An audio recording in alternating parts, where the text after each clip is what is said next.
మిత్రులు రాసుకోవాలి. ఆనాడు వరి పండిస్తే ఉరి అన్నాడు.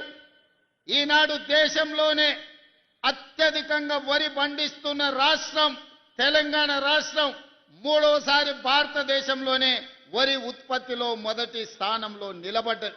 1,56,1,56,00,000 మెట్రిక్ టన్నుల ఉత్పత్తిని ఒకే ఒక్క సీజన్లో పండించి పంజాబ్ హర్యానాలను దాటుకొని ఆంధ్రప్రదేశ్ రాష్ట్రానికి రెండింతల అధికంగా వడ్లు పండించిన రాష్ట్రం తెలంగాణ రాష్ట్రంలో ఉంది.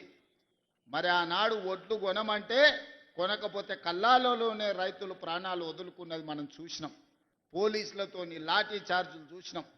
ఈనాడు కల్లోలంలో ఉన్న కల్లాలను ఈ ప్రభుత్వం ఆదుకొని రైతులు పండించిన ప్రతి గింజను ఈరోజు మనం కొనుగోలు చేసినాం. సన్న వడ్లకు 500 రూపాయల బోనస్ ఇచ్చినాం. ఇవన్నీ ఇవ్వడమే కాదు, ఇవాళ మా ఆడబిడ్డలు మా అక్కలుండ్రు, మా అక్కల్ని ఆలోచన చేయమని నేను అడుగుతున్నా.